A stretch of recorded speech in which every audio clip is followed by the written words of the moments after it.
we've got this hope. We've got a future.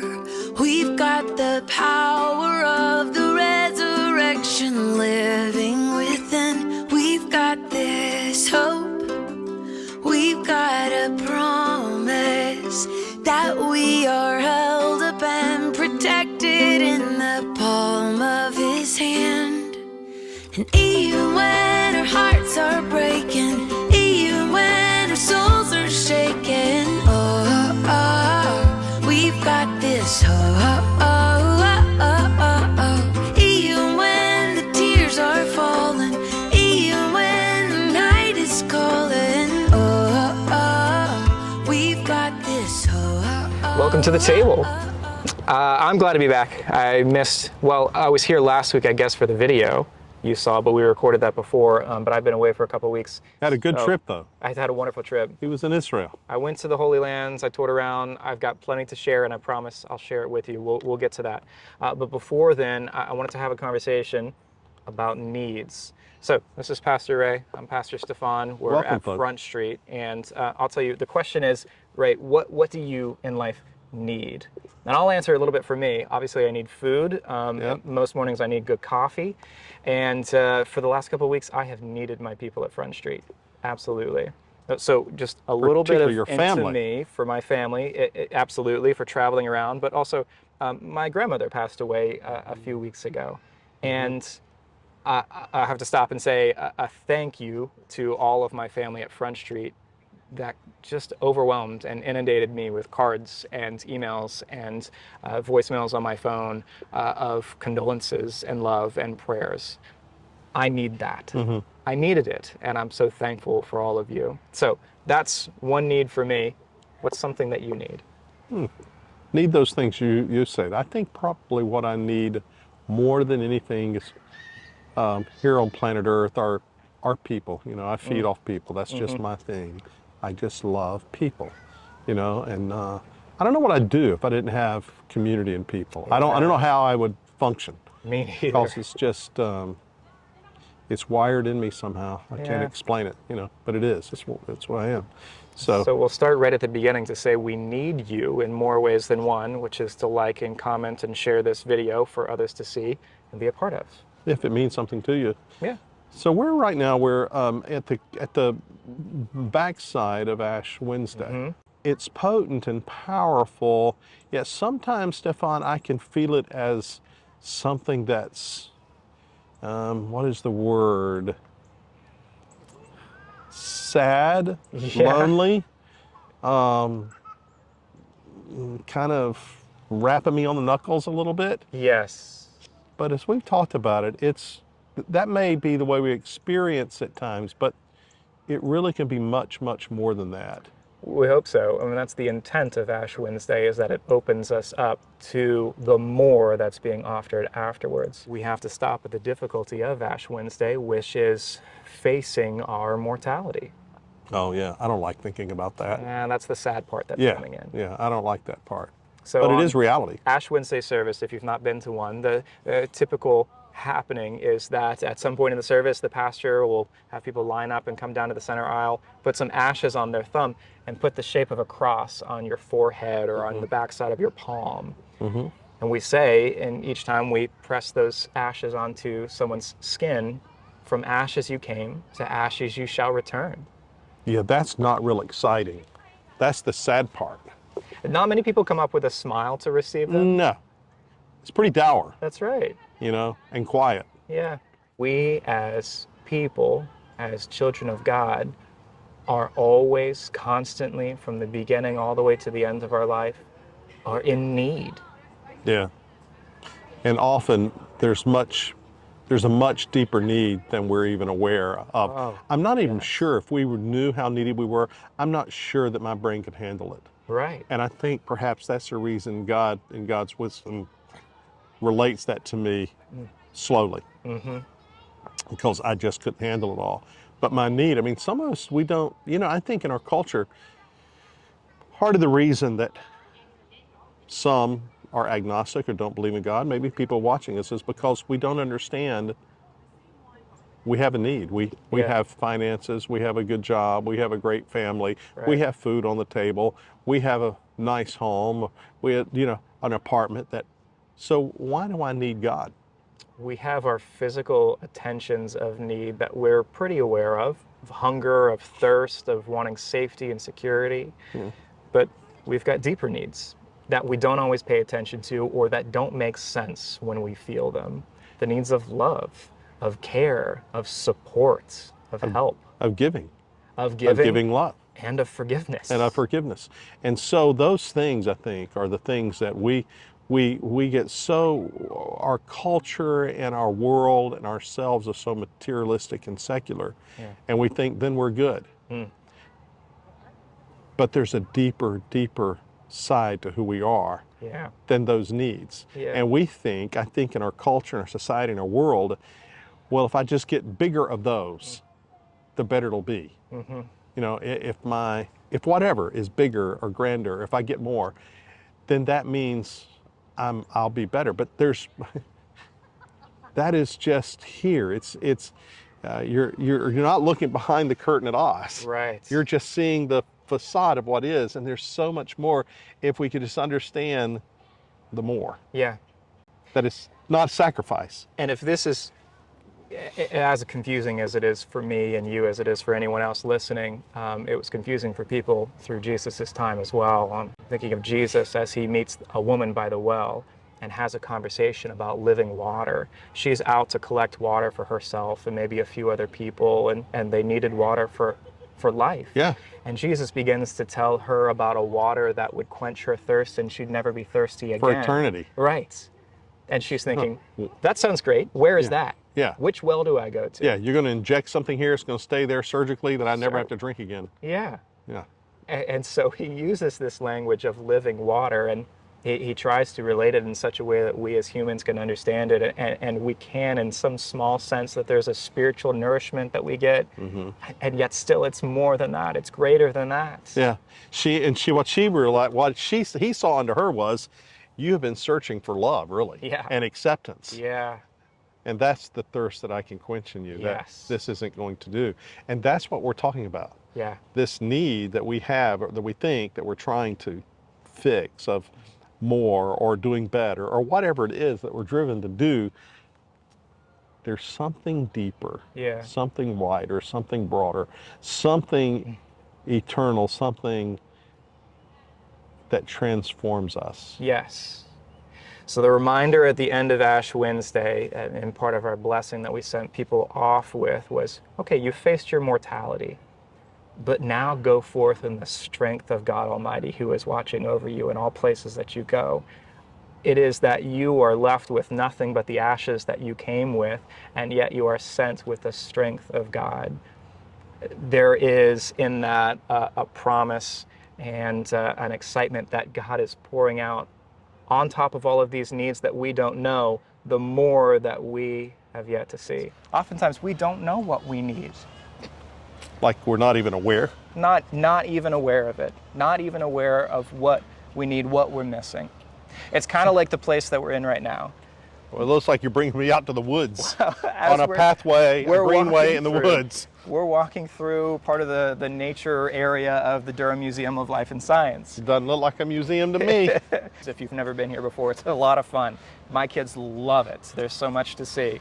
And here, it's one of those places, when you go here, you don't go here thinking you have a need from somewhere else in your life and you're trying to fulfill it here. You don't even know what's here. But you come out and you start to look at these wonderful science projects and the giant tree house and the There's pond. a bear over here. Yeah, there's a bear, there's some other animals over here. You come out and you see all these things and you're thinking, why haven't I been out here more? I've always needed this place. It's too much fun. I'm learning so much more about life than I had in other places. Even I see a thing up here, catch the wind. Yes. What in the world? These are fun. We should go play with those. Well, okay, They're let's go neat. play. I don't know what it is.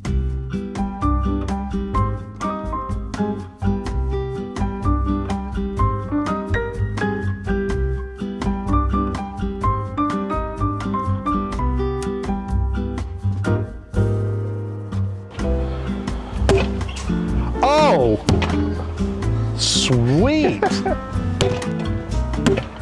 my gosh. Wind is doing that. Yeah. I want one in my backyard now. I know. You know, I mean, that is the just so fun. aesthetic of these screens as they blow in the Yeah. wind. They're- We came, I mean, it just like woods. Yeah. And then the museum has created a touch feel experience Yeah. kind of installation that helped me have a bigger understanding of thermal rings of Isn't that fun? and it's like, who knew? Not me. And then I come here and it's just Yeah. amazing. It opens me up to a different place. Yeah. So Which reminds there, me- the woman at the well. Yeah. Similar case, she goes out to find a need of water, and then Jesus is there. She didn't go looking for Jesus, but Jesus was there and fulfilled a need that she didn't know about. So her need was really about, she was looking for love, for intimacy. She had been married a number of times. We hear Jesus kind of calls out her story and says, "You're with somebody now. That's not your husband."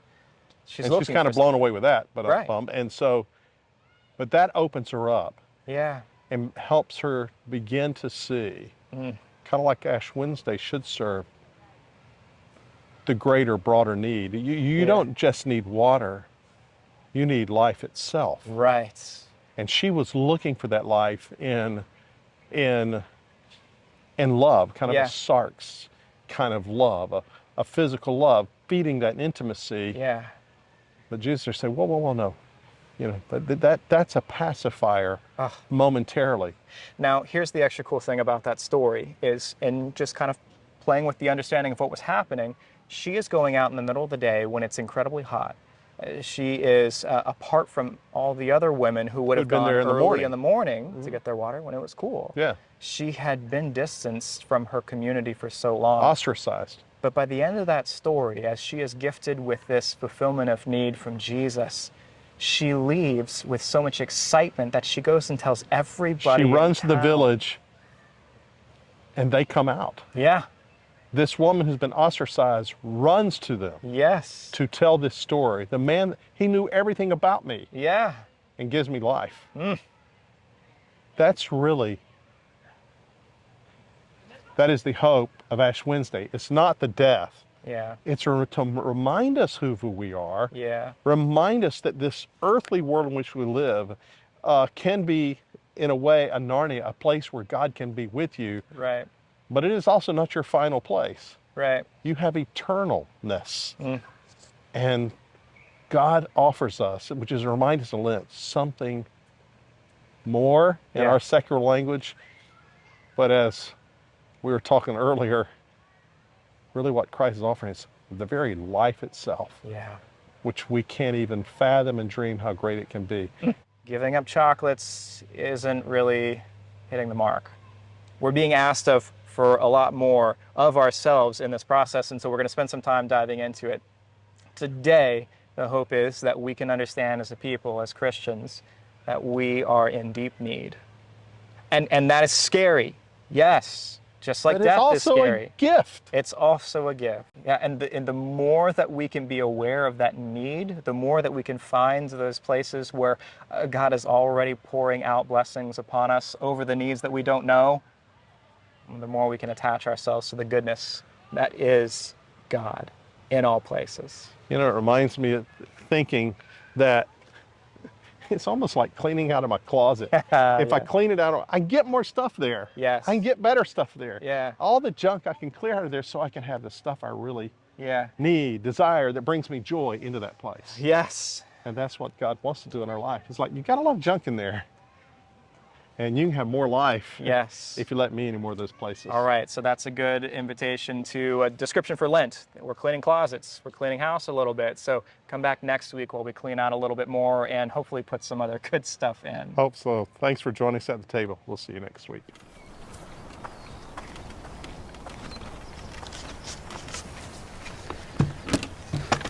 Would you give me a drink?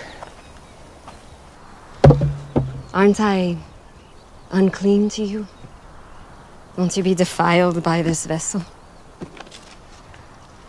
Maybe some of my people say that about your women, but I don't. Yeah? And what do you say?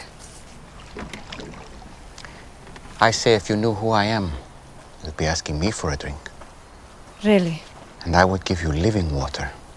Would. Except that you have nothing to draw water with, and this is a deep well. Besides, what do you need from me if you have your own supply of living water? The water I give will become in a person a spring of water, welling up to eternal life. Really? Yes, really. Prove it. First, go and call your husband and come back. I will show you both. I don't have a husband. You are right. You've had 5 husbands. And the man you're living with now is not your husband. Oh, I see. You're a prophet. You're here to preach at me. No. Usually the one good thing about coming here alone is I can escape being condemned. I'm not here to condemn you. I've made mistakes. Too many. But it's men like you who have made it impossible for me to do anything about it. Until the Messiah comes and explains everything and sorts this mess out, including me. I don't trust in anyone. This Messiah you speak of, I am he. The first one was named Ramin. You were a woman of purity who was excited to be married. But he wasn't a good man. He hurt you. And it made you question marriage and even the practice of your faith. Stop it. The second was Farzad. On your wedding night, his skin smelled like oranges. And to this day, every time you pass by the oranges in the market, you feel guilty for leaving him. Because he was the only truly godly man you've been with. But you felt unworthy. Why are you doing this? I have not revealed myself to the public as the Messiah. You are the first. It would be good if you believed me.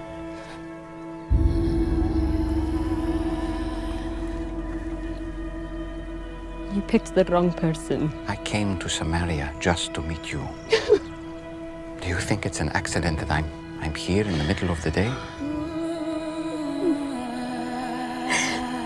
I am rejected by others. I know. But not by the Messiah.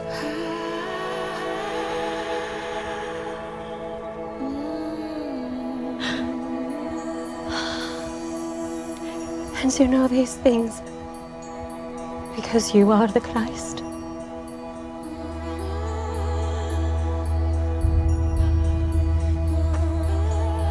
I'm going to tell everyone.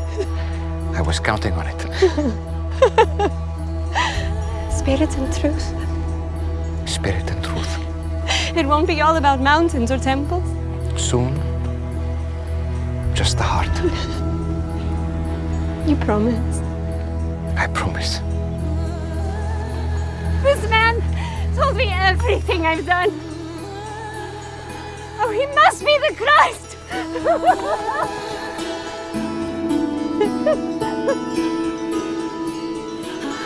Hey, wait! Your water! You forgot your Come see a man who told me everything I ever